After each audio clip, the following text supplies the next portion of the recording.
খুব সুন্দরভাবে আমার বিপক্ষে শিল্পী তার কথাবার্তা বা গান আপনাদের মাঝে তুলে ধরলেন। আমি চেষ্টা করব তার ওই সমস্ত কথার কাউন্টার দেওয়ার জন্য।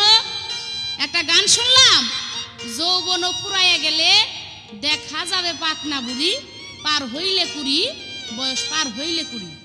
ভাইরে, যৌবন ফুরাইয়া গেলে এটা মেয়েদেরও পুরুষদেরও। পুরুষের যৌবন ফুরাইয়া গেলে যে তাজা হয়ে বসে থাকে এমন কোনো কিছু না।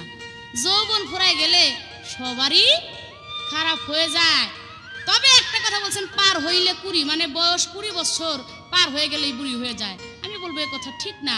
আর যদি তাই হয়তো আমি মমতাজের বয়স 25 বছর কম আর কি আমার, যদিও তবু 20 বছর না, 20 বছর অনেক আগেই পার হয়ে গেছে, 5 বছর আগেই পার হয়ে গেছে। তথাপি আপনি অসীম বাউল একেবারে ক্যাসেটের প্রথম থেকেই নুরানি চেহারা, খুব সুন্দর চেহারা, এইটা হেইটা মানে বহুত কিছু। আমার চেহারার দিকেই আপনার মানে দেখে প্রাণ ভরতেছে না, এত ভালো লাগতেছে আপনার কাছে, কথাবার্তায় বুঝতেছি আর কি। তাহলে বুঝেন, এখানে দেখেন 20 বছর তার 5 বছর আগেই পার হয়ে গেছে, এখন বয়স 25, আর এখনো আপনি আমার চেহারার প্রশংসা করেন। আর আপনার বয়স কয় দিনের বলাবেন আপনি? হ্যাঁ, 22-23 হইব, আমার চাই অন্তত 2-3 বছর ছুট হবেন আপনি। তাহলে আপনার দেখেন তো চাপা চুপা ভাঙ্গে একেবারে কি একটা বিধিকিস্ত হয়ে গেছেন।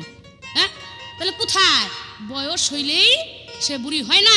অথচ দেখবেন যেভাবে আছি ঠিক এইভাবেই অনেক দিন পর্যন্ত কাটাই দিতে পারবো, কারণ সাধন জানি।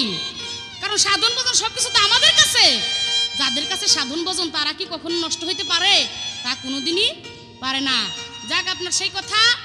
এবার বলছেন যে মরিয়মেরও পুরুষের প্রয়োজন হয়েছে, জিব্রাইলের মাধ্যমে ফুল আইনা ওই ফুল মরিয়ম শুনছিল না। আমি বলবো এই কথা আপনার হয় নাই, কারণ মরিয়ম তার পুরুষের প্রয়োজন হয় নাই। জিব্রাইল হলো একটা বাহক, সেই বাহকের মাধ্যমে আল্লাহ তাআলা একটা ফুল পাঠিয়ে দিল। জিব্রাইল কোনো পুরুষের পক্ষে পড়ে না, কারণ তাকে কোনো পুরুষ বলে আখ্যায়িত করে নাই কোনো হাদিস দলিল, কোনো শাস্ত্রে। সেহেতু আপনি যদি গা উজরামি করে পুরুষ বানান তাহলে তো ঠিক হবে না। সেটা আল্লাহর ফেরেশতা, আল্লাহর এক বাহক, সেখানে আপনি কি করে তাকে পুরুষের পক্ষে নিলেন? আমি বলবো একটা জ্ঞানী লোক যে সে কখনো এই কথা রায় দিবে না।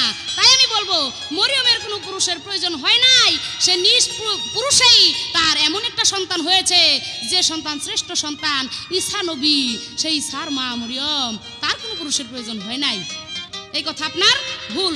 তবে একটা কথা বলছে, কয় খালি মা মানিয়ে টানেন, মায়ের কথা বললে বাবাকে লাগিয়ে দিব, মানে টানা টানা কথা। তো আপনি বাবাকে লাগান আর যাকেই লাগান, মা যদি বলেন তাহলে আপনি সেখানে বাবাকে লাগাইতে পারবেন না, বাবাই এসে লাগবো। কিন্তু আপনি ছেলে, আপনি সন্তান, সেই সন্তানের ভাব নিয়ে থাকবেন। সন্তানের ভাব হলো মার প্রতি ভক্তি সদা সর্বক্ষণ রাখা। সেহেতু আপনি যদি বাবাকে নিয়ে বিরাট একটা করেন তাহলে আপনার ঠিক হবে না। আমি আপনার মা যদি হয়ে থাকি তাহলে আপনার সাথে আমার বাবার সাথে, আপনার বাবার সাথে বোঝা পরামর্শ হবে। আপনি কি হ্যাঁ এই সমস্ত বোকার মতো কথা বললে আমার মনে হয় সেটা জ্ঞানীগণের কাছে যোগ্য হবে না। তবে যাক, একটা কথা বলছে যে আমার যে ভুল ধরছেন, আপনার সাহস তো কম না। কি বলবো, আমি মমতাজ, আপনি কেন? আপনি তো 2 দিনের পোলাপান, আপনার সাথে ক্যাসেট করতেছি, এটাই হলো বেশি আর কি। আপনি যদি বড় বড় অর্ধ জুনির গয় বাত্তি কথাই আছে না, বড় বড়টার সাথে আমি মমতাজ সাহস দেখাই আইছি, আর সেই সাহসে কোনোদিন হাইরে আসি নেই। ভাঙ্গে যাবো তো মস্কা মনে কি কার সাথে শেরের উপরে সুয়াসের মমতাজ। এটা বাংলাদেশের যারা শিল্পী আছে তারাও অবশ্য জানে, আমার সিনিয়র যারা আছে তিনারাও জানে যে মমতাজ কতটুকু কি। তবে অজ্ঞানের খাতায় না, সেখানে জ্ঞানের কিছু কথা মমতাজ বলতে পারে। তাই যাক, এইবার বলছে যে 3 প্রকার জিজ্ঞেস করেছিলাম, সেটা আধ্যাত্মিক মতে। আরে বাবার, আধ্যাত্মিক মতে তো আমি আগেই জবাব দিয়ে গেছিলাম, সুসময়রা পিঙ্গলা। আবার আপনার প্রশ্ন করার কোনো প্রশ্নই উঠে না। যেহেতু আপনি 3 ভাগে বিভক্ত করতে করার কথা বলছেন, সেহেতু আমার মেয়ের এখানে এই যে 4 ভাগ আছে সেই কথাই আপনি বলছেন, তাই আমি জবাব দিয়েছিলাম। জবাব আমার সূক্ষ্ম হয়েছে, এর চাইতে জবাব মনে হয় ভালো আপনি ফাঁসলে মরলেও পাবেন না। তা গান শুনেন, গান শুনলে বুঝতে পারবেন যে কে কোথায় যাইয়া কথা বলতে পারে।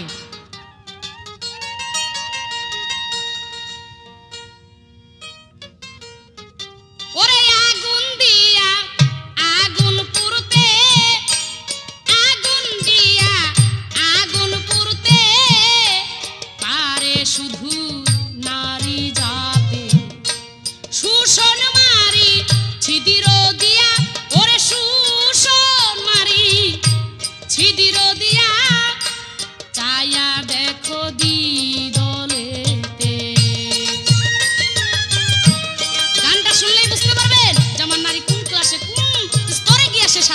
সে কখনো ভাঙতে পারে না।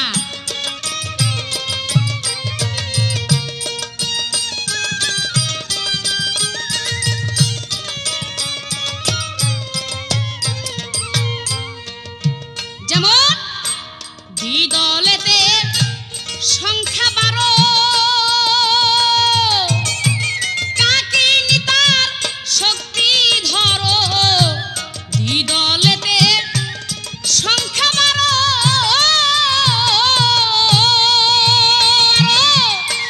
কাকিনী তার শক্তি ধরো।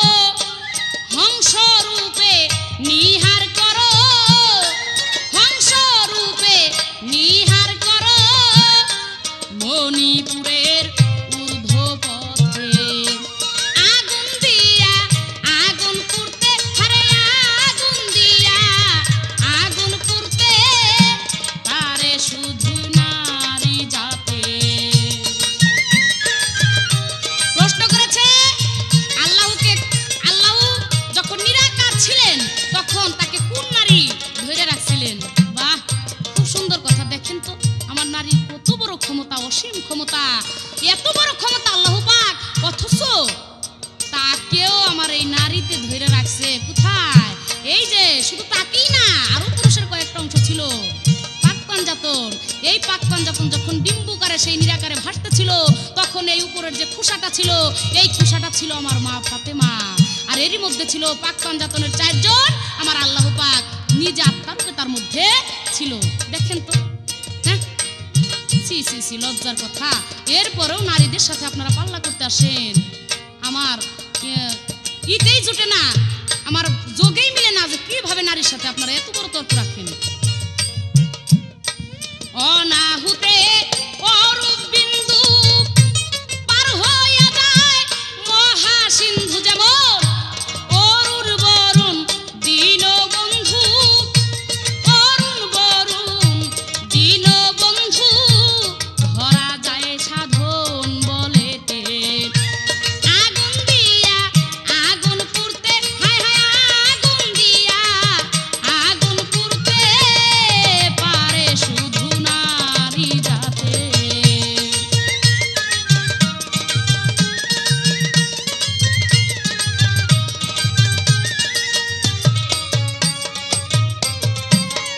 ওরে মেয়ে রূপী পরম সাধু, বিষ বানাইতে পারে বধূ। মেয়ে রূপী পরম সাধু বলে আমি বাউল। বাউল শব্দের অর্থ উদাসী বা পাগল। আপনার মাথায় যে বাড়ি দেই নাই, দেন বাড়ি, আমি আপনাকে রাগ করব না, আমি আপনাকে মন্দ বলবো না, বাড়ি দেন। তবে অসীম বাউল প্রেমের মাধ্যমে দিয়েন। প্রেমের মাধ্যমে দিলে আমি সহ্য করবো, কিন্তু প্রেমের মাধ্যমে না দিলে বাড়ির বদলা যাবার কি দিতে হয় এটা আমি মমতাজের জানা আছে, খবরদার। মেয়ে রূপী